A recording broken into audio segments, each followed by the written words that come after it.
I need to give you two little backstories here before I get started. First of all, it was not supposed to be all Katie all the time initially. Tom asked me a long time ago when they were planning to go if I would be, he called it being the ringmaster for church this morning. And I said, well, I could do that. He said, could you just make sure everything runs smoothly? And unbeknownst to Tom, Mike came to me and said, could you help lead worship on, because at the time he thought he had somebody it wasn't Kelly actually, who could help lead worship. And so I said, well, I suppose. But I had offered Tom to give the message when he asked me to be the ringmaster, because I've done this before. It's been a long time. Most of you here don't remember that time. I think maybe Brenda and Scott and Carrie are the only people who have ever heard me give a message. Anyway, that might be good or bad. Either way, it doesn't matter. You're stuck with me. So Tom said, no, I think I'm going to make a video. So you can look at this one of two ways. Then he decided to let me preach. So you either got to look at Tom, you got a preview of what that would have been like, or you get me. So you can decide whether you got what you got there. So anyway, where did my message come from? I think that it's good that you know, because this is not what I'm going to talk to you about this morning is not what I would have chosen. It is not what I chose. I was going to give you a message on Nebuchadnezzar and pride and humility. That's an issue that I personally have, which would have been ironic since I'm up in front of you the entire time this morning that I was going to talk about pride. But so I was going to talk about that, and it wasn't really coming together. And I was trying to find videos to put up, and so typed into YouTube pride and humility. And do you know what the third thing that comes up is? Sermon called Pride and Humility by Brent Longstreth, given at the Shepherd's Fellowship. So I realized that I could have given another message on that, and it would have been different, but I felt like that was God saying to me, nah, that's not what you should talk about. So now I'm at a loss because I have nothing to say. I actually did have a great sermon on about women, but that seemed not so applicable since half the people who come to this church are men. So I thought I should probably save that one for another opportunity. So I sat on my couch and I prayed, and because that's what you do when you get stuck, right? You pray. And I asked God to give me something. And generally in these situations, God is not real immediate. I don't know how he works with you, but usually I don't just get an instantaneous answer. But so when 2 Samuel came into my head, I thought, well, maybe that's me. But 2 Samuel is not a book I'm hang out in a lot, so that seemed like maybe God was going somewhere with that. And then he said 2 Samuel 22. I heard 2 Samuel 22, and I heard. I just, it came into my head. God wasn't whispering to me. It just was appearing in my head, which made me think maybe that was just me making it up. So I opened my Bible, fully expecting to open up to I knew there was 2 Samuel in the Bible, that I was sure of, but I fully was expecting to open up and discover that Samuel ended at chapter 20, because then there I would be with 2 Samuel 22, and there was no 2 Samuel 22. But it turned out that there is a 2 Samuel 22, and there were a lot of really good things in 2 Samuel 22 that I want to share with you this morning. And I'm excited to dig into this with you, but and I really feel like that God wanted someone to get this message this morning, because, like I said, it wouldn't have been the message I would have chosen to bring to you, but it's the one God wanted me to bring to you. And so I'm going to ask you to just, if the Spirit moves you, to pray for yourself or for those around you as we dig into this, because this is about crying out to God when we need him. And this is David. And this is a sort of a song of praise that David wrote to God. It feels sort of reminiscent of Psalms. I mean, that's what it feels very much like. You need a little backstory about David and where David is coming from to kind of understand where he is. David has a lot of ups and downs in his life, if you know the story of David, some of which are brought on by himself, bad choices that he made. Bathsheba, he didn't always make the best decisions, David. We can connect with him on that, right? But right in this particular place, David is beaten up. He's really down. He's struggling. And really the reasons are by no fault of his own for the most part. He has just come through a time where his son Absalom, who he loved dearly, brought up a rebellion against him. And in that conflict, Absalom was killed.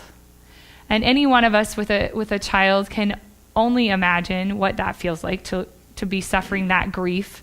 And so David is suffering with the loss of his child. While he's trying to get his kingdom back together, a person named Sheba turns on him and tries to start another rebellion. And he spreads a lot of rumors and gossip and that kind of thing. Once again, who can't relate to that happening at some point in their lives, right? And a lot of people turn away from David in that time. Meanwhile, there's also a famine going on in the land for 3 years. As I was thinking about this, it made me connect with my dad runs a business. My husband runs a business. They have employees that work for them, and they are deeply connected to the care of the people who work for them. They worry about them. So I can only imagine how responsible David felt for his people in this time. So he's lost his child. He has his friends turning against him. The people in his charge are suffering. And then the Philistines decide they want to have a war. So David's having a bad patch. Okay, we can just say that. Okay, and I think we can relate to that. I hope that none of you have been in a place where your people are in famine, your children have died, and the Philistines are battling against you. But we have all been in places where we have felt overwhelmed by our lives, overwhelmed by the things that are happening around us, be that brought on by ourselves or be that brought on by circumstances outside of our control. I think that happens to us, and so we can relate to where David is. And that's where we pick up this 2 Samuel 22. I'm going to start at verse 2, and this is how David starts out. He starts out by I should say this before I go on. I am reading the NLT version of the Bible. It's all typed up on my paper. I realized this morning I wasn't actually holding a Bible, which sort of makes me seem like I'm not reading out of the Bible, but I am. It's all on my paper. So if mine's a little different than yours, that's why. But anyway, 2 Samuel 22, verse 2, he sang out, he cried out to God and said this, "The Lord is my rock, my fortress, and my savior. My God is my rock in whom I find protection. He is my shield, the power that saves me, and my place of safety. He is my refuge, my savior, the one who saves me from violence. I called on the Lord who is worthy of praise, and he saved me from my enemies." I love this. I love this opening prayer. I love the opening of this, that we talk about how great a God David has. A God that is strong and big and solid and safe. It reminds us that this is where we go because when we are in trouble, because God is big enough to protect us. He is a refuge. He's a soft landing. He is a good place. And he's huge. He's so much bigger than all of us. And I love that. And I love that David starts that way because it gives us an image of a God who can do anything, who wants to protect us. And we need to remember that. Sometimes I think we get lost in our own issues and we forget that we have a God who's big enough to protect us. So then David goes on and he talks about his problems. And he's really descriptive in this. He says, "The waves of death overwhelmed me. Floods of destruction swept over me. The grave wrapped its ropes around me. Death laid a trap in my path.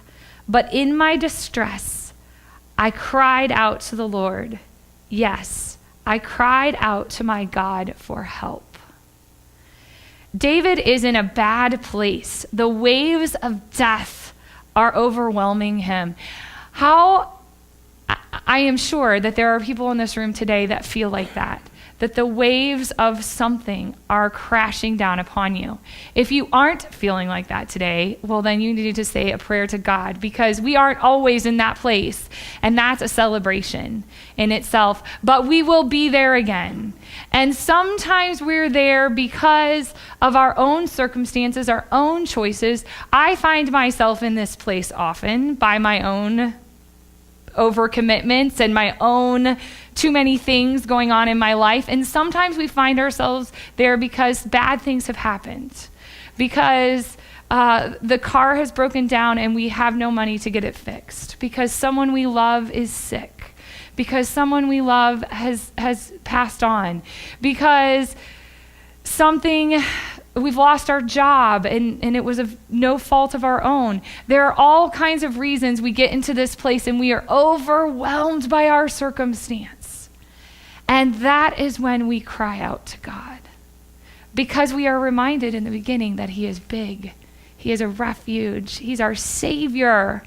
Now, that doesn't mean he's going to come and show up like he did with me in 2 Samuel. Like the minute you ask, he's there. But he will come. And we know that because, well, I left out a part, and this is my favorite part. I love this verse. David said, he heard me from his sanctuary. God in his sanctuary, big, giant, huge God, heard me. And I am weak, and I am being buried by waves, and I am overwhelmed, and my voice is small. And God in his sanctuary heard my cry. It reached his ears. What a cool image, isn't it? I have this image of a person on a rock in the ocean, and the waves are just crashing around them, and they're small, and there's a storm raging, and they're calling out to God, and God is way far away, and he hears them. And he hears us when we cry out to him. If you don't take anything else away from today, I want you to remember that God will hear you when you cry out to him. Every time. Every single time. So this is the cool part. Well, it's all cool, but this is the really cool part. So David cried out to God. He's saying, I was beaten down and I cried out to God. And listen to what happened. The earth quaked and trembled. The foundations of the heavens shook. They quaked because of his anger. Smoke poured from his nostrils. Fierce flames leaped from his mouth. Glowing coals blazed forth from him. He opened the heavens and came down. Dark storm clouds were beneath his feet. Mounted on a mighty angelic being, he flew, soaring on the wings of the wind. He shrouded himself in darkness, veiling his approach with dense rain clouds. A great brightness shone around him, and burning coals blazed forth. The Lord thundered from heaven. The voice of the Most High resounded. He shot arrows and scattered his enemies. His lightning flashed, and they were confused. How awesome is this? You cry out to God. You are in this awful, horrible place. You are tiny and small, and you cry out to God, and here comes God. Can't you see this? The dark clouds are rolling. It reminds me of a superhero. The clouds are rolling, and they part, and out of this darkness comes this bright, shining being, and he's going to destroy your enemies because you were small and you cried out to God. How cool is that? What a cool image is that? You have this God that's going to come and fight for you and fight with you through whatever it is you're fighting through. I was thinking about that. What are our enemies? Because our enemy, we know, is Satan, but he uses all kinds of things, right? And I was thinking about that. What are my enemies? Me personally, I already told you about pride. Anger is another one that gets me a lot. Gossip, I'm really bad about that. I struggle, I know others struggle with I don't actually struggle with addiction, but that's a problem. What about guilt and worry? I mean, how often do those things sort of just fight at us? And we have this God who will come and get rid of those things. That doesn't mean that the battle is quick. It doesn't mean that it is instantaneous, but he will stand right with you on his white horse, some beautiful angelic something that only in my human mind can I see as a horse. And he will, with wings, I think it has wings. And there is God fighting with you. It's just incredible, isn't it? I mean, it's just so cool. So this part goes on. It gets even cooler, which I love. Then at the command of the Lord, at the blast of his breath, the bottom of the sea could be seen, and the foundations of the earth were laid bare. Your God is big enough to basically clear the ocean, as deep as it is, and lay bare the earth. It's incredible to me. He reached down from the heaven and rescued me. He drew me out of deep waters. He rescued me from my powerful enemies, from those who hated me and were too strong for me. They attacked me at a moment when I was in distress, but the Lord supported me. Doesn't that always happen? When you're already struggling, then so many other things beat on you. They come at you when you are in distress, and it just gets harder, right? Doesn't that happen? I mean, I know that. He led me to a safe place. He rescued me because he delights in me. He delights in you. The Lord rewarded me for doing right. He restored me because of my innocence. For I have kept the ways of the Lord. I have not turned from my God to follow evil. I have followed his regulations. I have never abandoned his decree. I am blameless before God. I have kept myself from sin. The Lord has rewarded me for doing right. He has seen my innocence. I love this. I mean, I just love it. I want to tell you a personal story, and it's not really my story to tell, but I asked permission. And I think it highlights this so well. Several years ago, my husband isn't here for this service, but those of you who don't know, my husband's name is Steve, and he is a farmer. He's a hog farmer. He is a third-generation farmer. He currently works with his dad and his two uncles.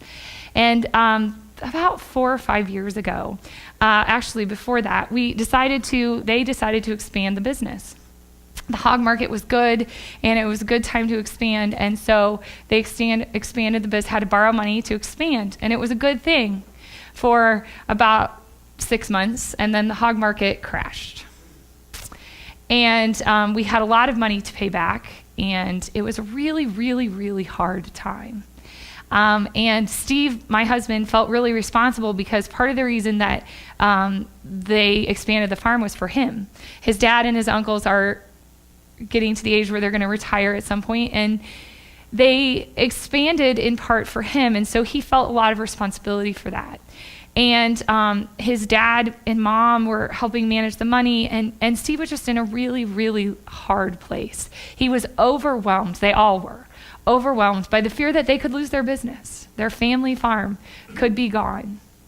And what does that mean for his dad and his uncles who have put their whole life into this business, and to us who are putting our future into this business, and it could all be gone.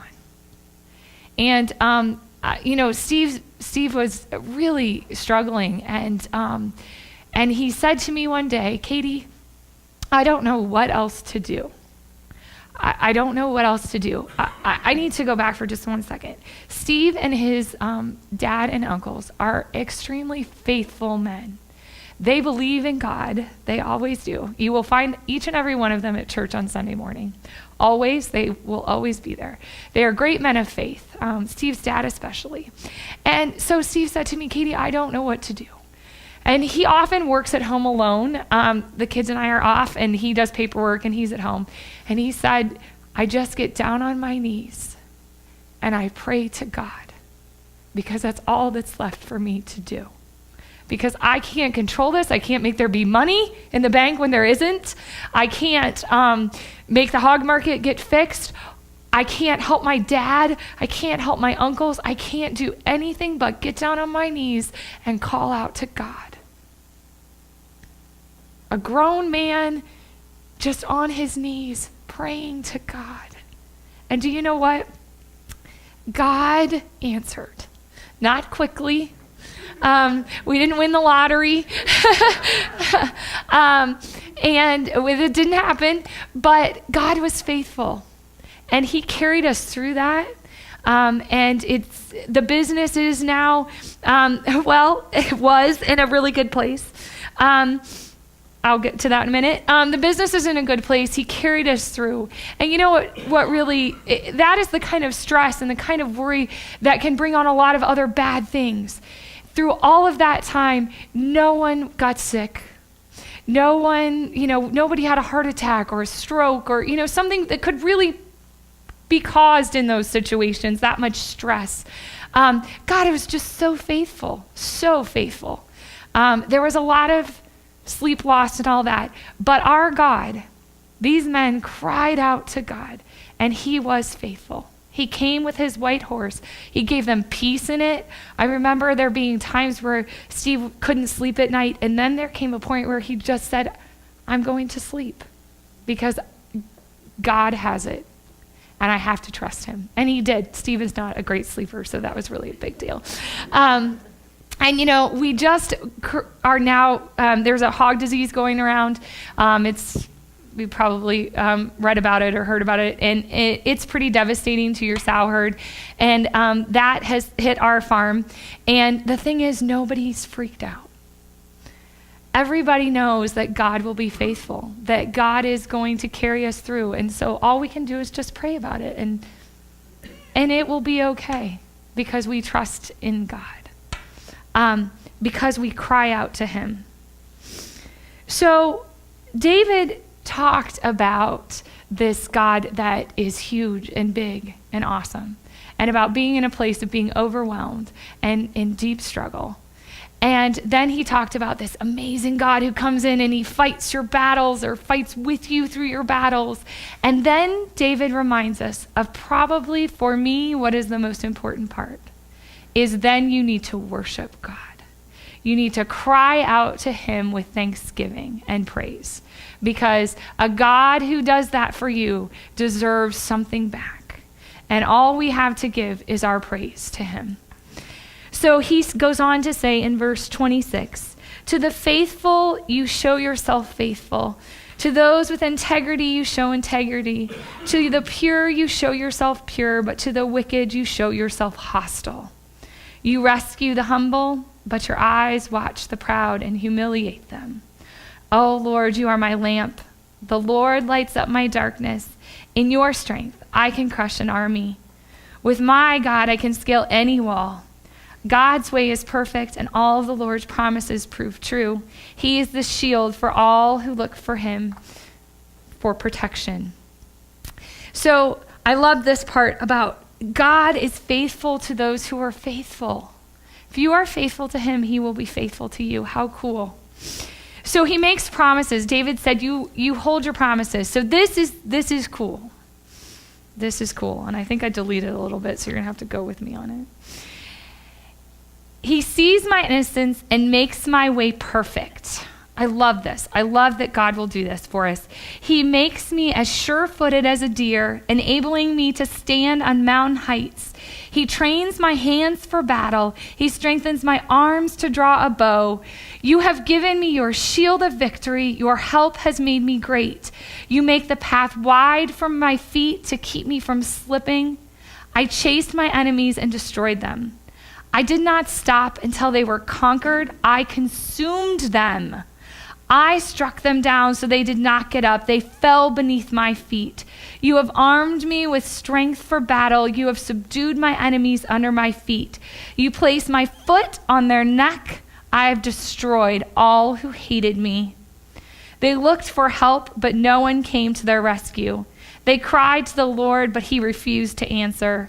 I ground them as fine as the dust of the earth. I trampled them in the gutter like dirt. You gave me victory over my accusers. You preserved me as the ruler over nations. People I don't even know serve me. Foreign nations cringe before me. As soon as they hear of me, they submit. They all lose their courage and come trembling from their strongholds. The Lord lives. Praise to my rock. May the God, the rock of my salvation, be exalted. How cool is that? God did all of this for David. I love this idea. I have this image of, and I was going to do it, but I wore a dress, so I'll just sort of kind of do it. I have this image of like standing on that enemy, whatever it is, whether it's grief or pain or addiction or guilt or something, and you are just crushing it. You have your foot on its neck. And if it calls out to God, that evil one, God will not answer that. He answers you. He will come to you.